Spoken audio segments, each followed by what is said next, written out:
नमस्कार, मैं जितेंद्र चतुर्वेदी। क्या बिहार में राजनीतिक भूचाल आने जा रहा है?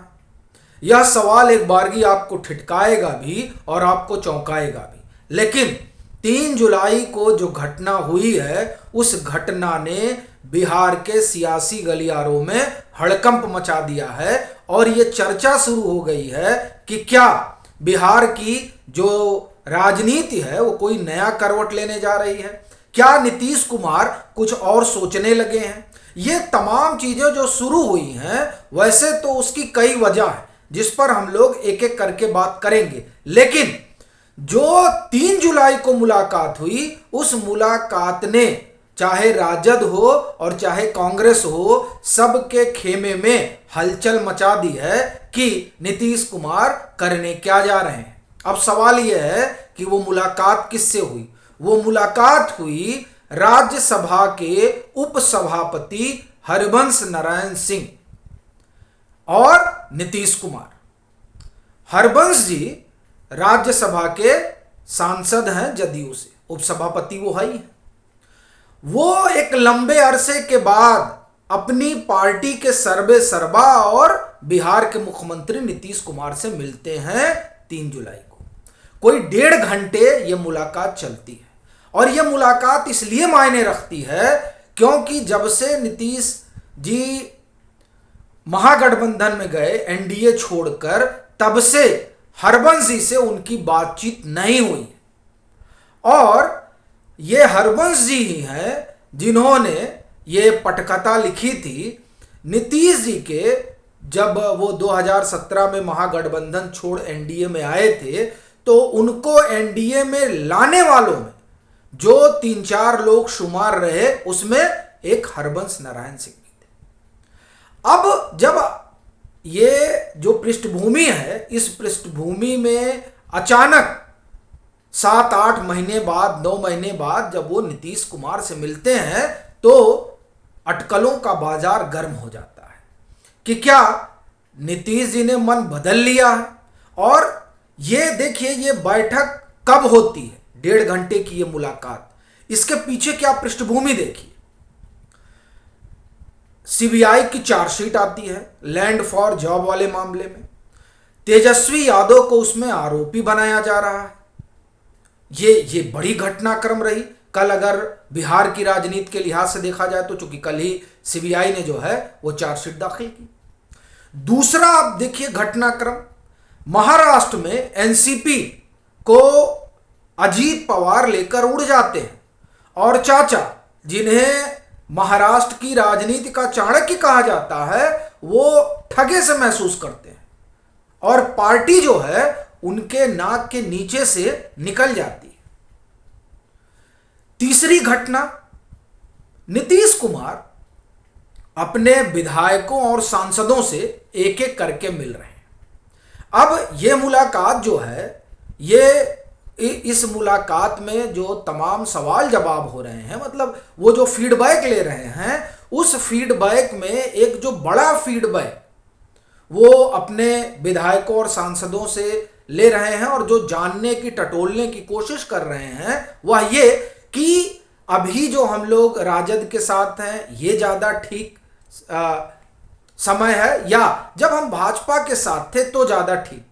अब ये पूछना अपने आप में कई तरह के सवाल खड़े करता है कि नीतीश कुमार के मन में चल क्या रहा है। क्या उनको ये लग रहा है कि जिस तरह से महाराष्ट्र में एनसीपी जो है, एक तरह से कहिए कि शरद पवार के हाथ से निकल गई, फिर राजद के जो अगुआ हैं उनके ऊपर जिस तरह से शिकंजा कसा जा रहा है, फिर जिस विपक्षी एका की बात चल रही है, भले ही उनकी अगुवाई में 23 जून को बिहार के पटना में, या आप कहें बिहार की राजधानी पटना में बैठक वगैरह हो गई है, लेकिन उसके बाद में भी जिस तरह की रसाकसी है, उस रसाकसी में नहीं लगता है कि कोई आगे का रास्ता निकल पाएगा। तो ये जो तमाम चीजें हैं, वो उन्हें ये सोचने पर मजबूर कर रही हैं कि जो आगे की राह है वो बहुत ठीक नहीं हो पाएगी महागठबंधन के साथ। तो क्या इसलिए वो कोई अलग रास्ता तलाश रहे हैं?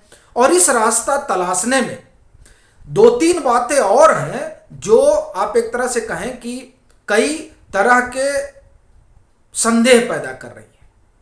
प्रधानमंत्री का भोपाल में भाषण, जब वो अपने कार्यकर्ताओं को संबोधित करते हैं और वहां वो सब पर हमला करते हैं, लेकिन नीतीश कुमार पर चुप्पी साधते हैं।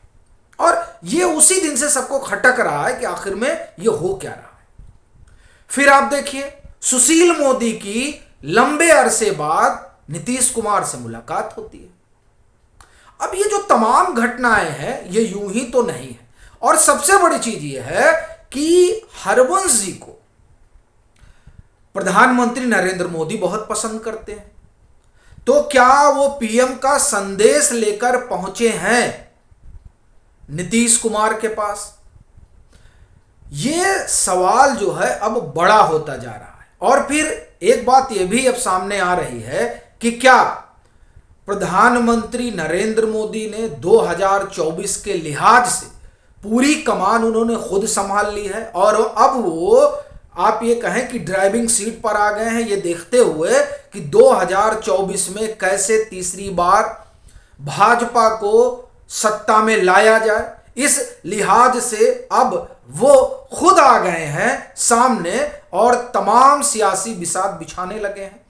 क्योंकि पीछे जब वो राजस्थान गए तो राजस्थान में जो ये चर्चा चल रही थी कि चेहरा कौन होगा, चेहरा कौन होगा, लेकिन जब वहां मंच से वो ये कहते हैं कि हमको और वसुंधरा राजे को विपक्ष देख नहीं पा रहा, ये बड़ा संकेत और संदेश वहां से वो दे देते हैं।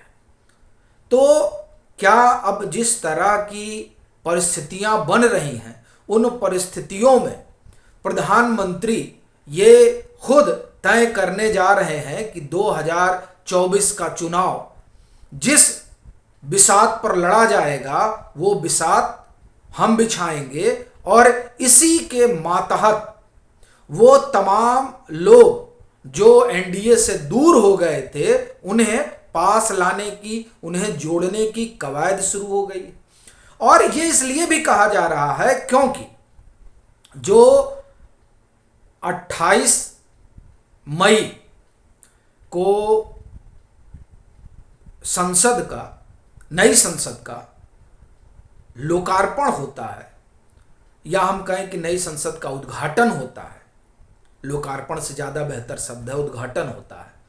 उस उद्घाटन के बाद प्रधानमंत्री भाजपा शासित राज्यों के मुख्यमंत्री से मिलते हैं और उसमें वो कहते हैं कि हमें जो क्षेत्रीय दल हैं उनके साथ संपर्क ठीक करना है, संबंध ठीक करना है और अपने गठबंधन को बड़ा करना है।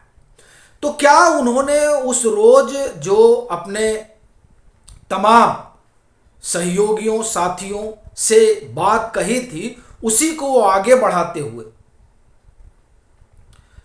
तमाम जो सहयोगी दल पूर्व में रहे हैं उनसे दोबारा संपर्क साधने की कवायद में जुट गए हैं?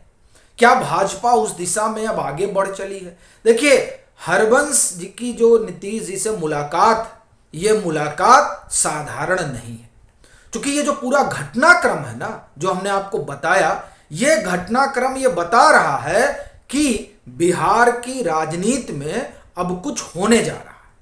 वो क्या होने जा रहा है ये समय बताएगा, लेकिन इस मुलाकात ने बिहार की सियासत को एक बार फिर से गरमा दिया है। ये बात अलग है कि राजद की तरफ से कहा जा रहा है कि वो 2017 था और ये जो 2023 है, 2017 इसलिए कहा जा रहा है क्योंकि उसी समय हरबंश जी ने ही कवायद की थी। क्योंकि 4 लोग थे, अब फिलहाल तो हरबंश जी दिखाई दे रहे हैं जब नीतीश कुमार एनडीए में आए थे महागठबंधन छोड़ के। अब कह रहे हैं राजद के लोग कि वो अलग समय था, ये अलग समय है।